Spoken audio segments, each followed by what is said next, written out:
Friends, welcome to ನಮ್ಮ ಅಡುಗೆ 9 food channel. ಇವತ್ತಿನ ವಿಶೇಷ ನೋಡಿ, ಚಪಾತಿ ಎಲ್ರಿಗೂ ಗೊತ್ತು. ಚಪಾತಿ ಹೇಗೆ ಮೃದುವಾಗಿ ಮಾಡಬೇಕಂತ ಹೇಳ್ತೀನಿ. ಇನ್ನೂವರೆಗೂ ಯಾರು ನಮ್ಮ ಚಾನಲ್ ಸಬ್ಸ್ಕ್ರೈಬ್ ಮಾಡಿಲ್ಲ, ಪ್ಲೀಸ್ ಸಬ್ಸ್ಕ್ರೈಬ್ ಮಾಡಿ. ಹಾಗೆ ಬನ್ನಿ ನೋಡ್ಕೊಂಬರೋಣ ರೆಸಿಪಿನ. ನೋಡಿ, ನಾನು ಮೊದಲು ಒಂದು ಸ್ವಲ್ಪ ಗೋಧಿ ಹಿಟ್ಟನ್ನು ತೆಗೆದುಕೊಂಡಿದ್ದೇನೆ ಮತ್ತು ಅದನ್ನು ಜರಡಿ ಹಿಡಿದಿದ್ದೇನೆ ಆಲ್ರೆಡಿ. ರುಚಿಗೆ ಬೇಕಾದಷ್ಟು ಸ್ವಲ್ಪ ಉಪ್ಪು ಮತ್ತು ಎಣ್ಣೆಯನ್ನು ಹಾಕಿದ್ದೇನೆ. ಹಾಗೆ ನೀರನ್ನು ಸ್ವಲ್ಪ ನೀರನ್ನು ಹಾಕ್ತಾ ನಾನು ಕಲಿಸ್ತಾ ಇದ್ದೇನೆ. ಒಮ್ಮೆಲೆ ನೀರು ಹಾಕಿಬಿಟ್ರೆ ಅದೇ ನಮಗೆ ಅಳತೆ ಸಿಗೋಲ್ಲ. ಅದಕ್ಕೋಸ್ಕರ ಸ್ವಲ್ಪ ನೀರು ಹಾಕಿಬಿಟ್ಟು ನಮಗೆ ಹೇಗೆ ಹಿತ ಅನಿಸುತ್ತೆ ಆ ರೀತಿ ನಾನು ಕಲಿಸ್ತಾ ಇದ್ದೇನೆ. ಹಿಟ್ಟು ಕಲಿಸುವಾಗ ಮೃದು ಆಗಬೇಕದು, ಭಾಳ ಗಟ್ಟಿನೂ ಆಗಬಾರ್ದು, ಭಾಳ ತೆಳ್ಳಗನೂ ಆಗಬಾರ್ದು, ಮೀಡಿಯಮ್ ಆಗಿರಬೇಕು ಫ್ರೆಂಡ್ಸ್. ಈಗ ನಾವು ಹೋಳಿಗೆ ಎಲ್ಲ ಮಾಡ್ತೀವಲ್ಲ ಆ ಥರ ಮೃದುವಾಗಿಯೇ ನಾವು ಹಿಟ್ಟು ಕಲಿಸ್ಬೇಕು.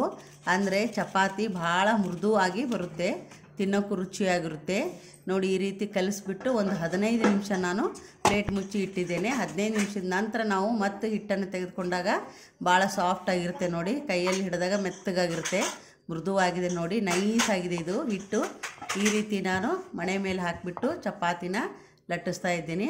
ರೌಂಡಾಗಿ ನಾವು ಇದನ್ನು ಲಟ್ಟಿಸಿ ಸ್ವಲ್ಪ ಎಣ್ಣೆನ ಹಾಕಿ ಹಾಗೆ ಸ್ವಲ್ಪ ಒಣ ಹಿಟ್ಟು ಹಾಕಿಬಿಟ್ಟು ಈ ರೀತಿ ಟ್ರೈಯಾಂಗಲಲ್ಲಿ 3 ಪದರಾಗಿ ನಾನು ಮಡಚಿಟ್ಟಿದ್ದೇನೆ. ಹಾಗೆ ಅದನ್ನು ಮತ್ತೆ ನಾನು ಲಟ್ಟಿಸ್ತಾ ಇದ್ದೇನೆ.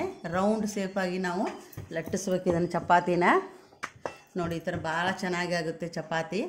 ಆಮೇಲೆ ಮಕ್ಕಳಿಗೆ ತುಂಬ ಇಷ್ಟ ಚಪಾತಿ. ಮಳೆಗಾಲದಲ್ಲೆಲ್ಲ ಬಿಸಿ ಬಿಸಿ ಚಪಾತಿ ಮಾಡಿಕೊಟ್ರೆ ಅವರು ಖುಷಿಯಿಂದ ತಿಂತಾರೆ.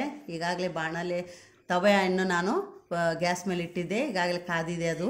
ಹಾಗೆ ನಾನು ಲಟ್ಟಿಸಿದ ಚಪಾತಿಯನ್ನು ಹಾಕಿ ಸುತ್ತಲೂ 1-2 ಸ್ಪೂನ್ ಎಣ್ಣೆಯನ್ನು ಹಾಕಿದ್ದೇನೆ. ಈಗ ನೋಡಿ, ಒಂದು ಸೈಡ್ ಬೇಯಿಸಿದ ನಂತರ ತಿರ್ಗಾದನ್ನು ಮತ್ತೆ ನಾವು ಇನ್ನೊಂದು ಪದರಲ್ಲಿ ಹಾಕ್ಬೇಕು. ಇದನ್ನು ಈ ರೀತಿ 2 ಮಗ್ಗುಲಲ್ಲಿ ನಾವು ಬೇಯಿಸಬೇಕು. ಎಣ್ಣೆ ಸ್ವಲ್ಪ ಜಾಸ್ತಿ ಹಾಕಿದರೆ ಚೆನ್ನಾಗಿರುತ್ತೆ. ಹಾಗೆ ಇದು ಉಬ್ಬಿ ಬರುತ್ತೆ. ನೋಡಿ, ಚಪಾತಿ ಭಾಳ ಸಾಫ್ಟ್ ಆಗುತ್ತೆ, ಮೆತ್ತಗಾಗುತ್ತೆ, ಹೋಳಿಗೆ ಥರ ಆಗುತ್ತೆ. ನೋಡಿ, ಮಕ್ಕಳು ಭಾಳ ಇಷ್ಟ ಮಾಡ್ತಾರೆ. ನೀವು ಒಂದು ಸಲ ಟ್ರೈ ಮಾಡಿ ಫ್ರೆಂಡ್ಸ್. ಯಾರಿಗೆಲ್ಲ ಇಷ್ಟ ಆಗಿದೆ ಇದನ್ನು ಲೈಕ್ ಮಾಡಿ, ಶೇರ್ ಮಾಡಿ, ಸಬ್ಸ್ಕ್ರೈಬ್ ಮಾಡಿ.